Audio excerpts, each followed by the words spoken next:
Assalamualaikum. Hi, welcome back with me again. It's me Faz and glad to see you on my YouTube channel, guys. How's it going? I hope you all in good condition. So in this change, I'm gonna continue my previous section. Maybe it was talking about academic writing, but now it has a little bit different from the previous. Uh, it means I'm gonna tell you about research atau penelitian. Pernah nggak kalian berpikir kalau kenapa ada obat, kenapa ada kendaraan, kenapa ada ini, kenapa ada itu, kenapa ada ini, kenapa ada itu? Itu semua ada karena melewati beberapa proses yang disebut dengan research. Jadi pada dasarnya research itu merupakan cara seseorang untuk mengumpulkan informasi yang informasi tersebut akan ditunjukkan kepada khalayak umum dan dapat digunakan oleh banyak orang. Jadi harus terverifikasi, tidak mengandung bias dan dijamin gitu. Itu secara sederhananya. Oke, kita beralih kenapa research? Apa itu research? Ya. Jadi research is a process in which you engage in small set of logical steps. Seperti aku jelaskan tadi, bahwasanya penelitian adalah proses di mana kalian atau di mana kita terlibat dalam serangkaian kecil step-step atau langkah-langkah yang logik atau logis gitu. Jadi dan juga research is defined as careful consideration of study regarding information regarding a particular concern, or problem using scientific methods. Dan pada dasarnya juga research itu atau penelitian itu dipertimbangkan pada studi yang cermat mengenai penelitian atau masalah tertentu yang diteliti dengan menggunakan metode ilmiah pastinya. Aku mau disclaimer dulu. Aku fokus serius pada bidang education atau pendidikan, dan aku mengacu pada bukunya Profesor Creswell tentang educational research. Jika kalau di Indonesia sosial banyak menggunakan buku dari Sugiono ya, penelitian. Nah, tapi aku dalam video ini aku mengambil dari bukunya Creswell tentang educational research. Kalian bisa cari di Google atau bisa beli bukunya. Jadi Creswell mengatakan bahwasanya research is the process of steps used to collect and analyze information to increase our understanding of a topic or issue. Jadi dikatakan bahwasanya penelitian itu adalah proses langkah-langkah yang digunakan untuk mengoleksi atau mengumpulkan dan menganalisa informasi. Tujuannya apa? Tujuannya untuk menambah pengetahuan kita, pemahaman kita terhadap satu topik atau studi tertentu. Itu dalam educational research yang digunakan oleh Creswell. Jadi gimana untuk melakukan research itu? Jadi secara generalnya, secara umumnya, research itu terdiri dari 3 steps. Ingat, 3 steps secara general. Yang pertama, pose a question atau mengajukan pertanyaan. Kenapa harus kita ingin meneliti sesuatu gitu. Yang kedua ada collect data to answer the question, mengumpulkan data untuk menjawab pertanyaan tersebut. Lalu ketiga, present an answer to the question, jadi sajikan jawaban untuk menjawab pertanyaan yang kita ajukan atau the question that we propose. We get the point? Mungkin step ini sangat familiar. Is very familiar process karena you engage in solving problems every day. Jadi ibaratnya kita melakukan solving problem, pemecahan masalah setiap hari gitu.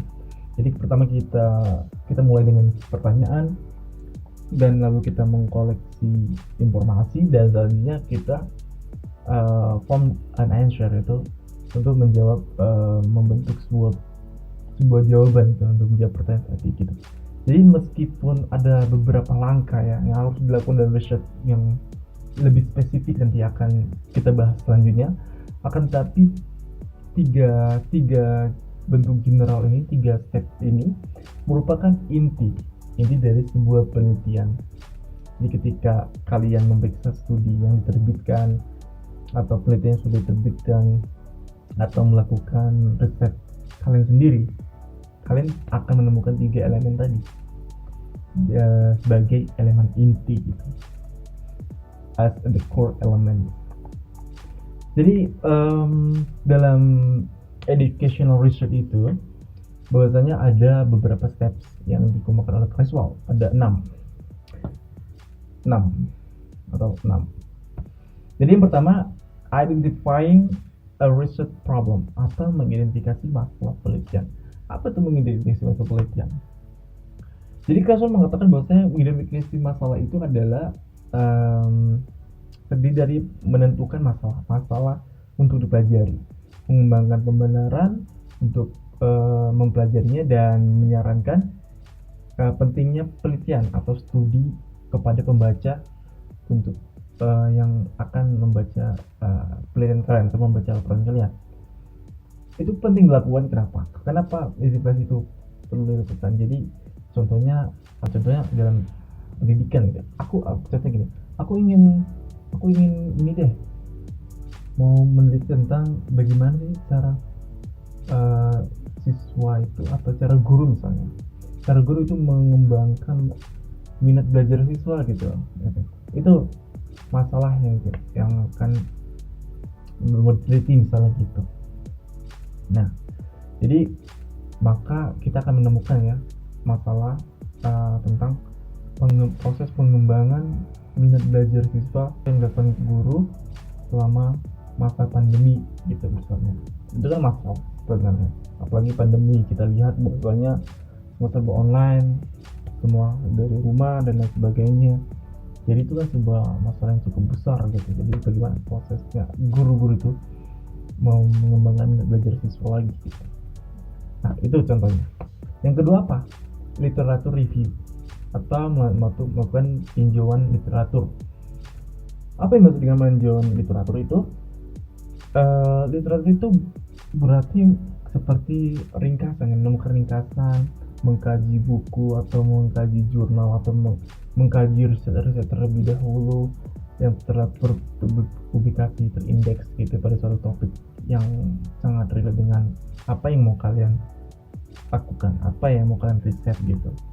Jadi seperti hanya membaca seperti membaca teori atau support sentence, support topik gitu, support masalah gitu, yang dimana itu semakin jika makin kuat literatur itu kalian, maka semakin bagus nanti hasil riset yang akan kalian temukan gitu, yang akan kalian lakukan, yang akan kalian dapatkan, informasi datanya ada, dan riset kalian pasti akan lebih bagus daripada riset yang lain gitu.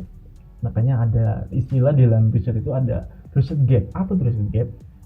Research gap adalah dimana kita ketika penelitian kita itu berbeda dengan penelitian sebelumnya gitu, secara sederhana gitu. Maka penting dilakukan itu literatur review. Jadi semakin banyak membaca, maka semakin banyak tahu, kan istilah seperti itu ya. Dan ketiga ada specifying a purpose for research. Jadi Creswell mengatakan the purpose of research consists of identifying the major intent or objective for study and narrowing it into specific research question or hypothesis.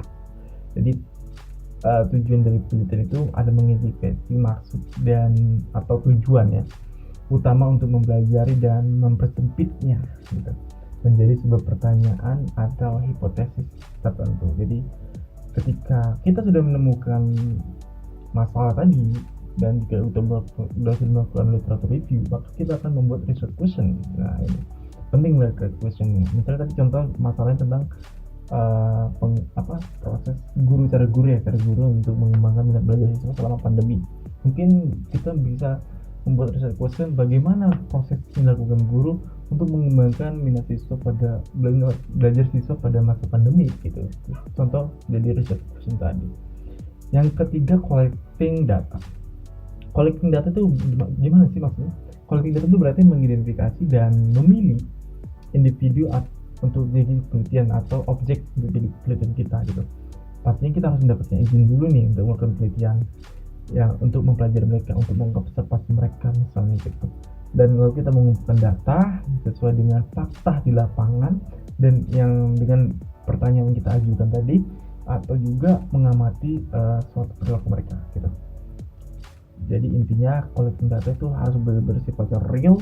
Apa yang kita dapat di lapangan itu yang harus kita presentkan ke dalam penelitian kita gitu ya. Yang ketiga adalah analyzing and interpreting data. Jadi maksudnya menganalisa dan menginterpret data itu maksudnya drawing conclusion ya. Jadi kayak menarik kesimpulan tentang tentang data yang kita dapat di lapangan gitu ya. Jadi kita mungkin bisa mempresentasikannya dalam tabel, gambar gitu, file pendukungnya, dan meringkas gambar tadi, dan mungkin menjelaskan kesimpulan dengan kata-kata atau describing gitu, atau mungkin deskriptif gitu ya, untuk menjawab pertanyaan dari penelitian kita gitu. Yang selanjutnya ada istilahnya reporting research ya. Reporting research ini merupakan, atau pelaporan riset ini melibatkan membutuhkan audiens atau pembaca ya, dan lalu kita menyusun laporan kita. Jadi contohnya gini, reporting research ini kayak seperti pelaporan penelitian kita mau kemana sebenarnya, mau ke siapa, fokus kita, pembaca kita juga gitu ya. Dan lalu kita menyusun laporan dalam format yang dapat diterima sesuai dengan kaidah dalam penulisan metode ilmiah, dan mungkin kita tulis dengan cara lebih sensitif ya bagi semua pembaca gitu. Dan selanjutnya ada evaluating research. Evaluating research itu seperti penilaian dari kualitas penelitian kita sendiri dengan menggunakan standar yang dikembangkan oleh individu atau orang dalam pendidikan. Jadi itulah tadi penjelasan singkat tentang research dan bagaimana cara melakukan research itu sendiri. Jika kalian ada pertanyaan, silahkan tanyakan di kolom komentar, dan nanti kedepannya kita akan belajar tentang pembagian riset. Nah, secara aku kasih sedikit ini sedikit ya. Nanti bahwasanya di dalam riset itu ada dua aspek penting, atau dua bagian, terbagi jadi dua gitu. Ada tuh kualitatif dan kuantitatif. Nanti kedepannya kita akan belajar lagi tentang kualitatif dan kuantitatif, dan bagaimana melakukan penelitian di kualitatif dan bagaimana melakukan penelitian di kuantitatif. Jika kalian masih bingung untuk melakukan penelitian kalian di pertama, bagi kalian yang di semester akhir gitu, aku mau riset nih, aku mau langsung bikin skripsi, tapi aku nggak tahu mau riset apa. Mungkin nanti kita bisa belajar bareng. Okay? That's all from me, I think, and don't forget to like, comment, and subscribe, and see you soon. Wassalamualaikum warahmatullahi wabarakatuh.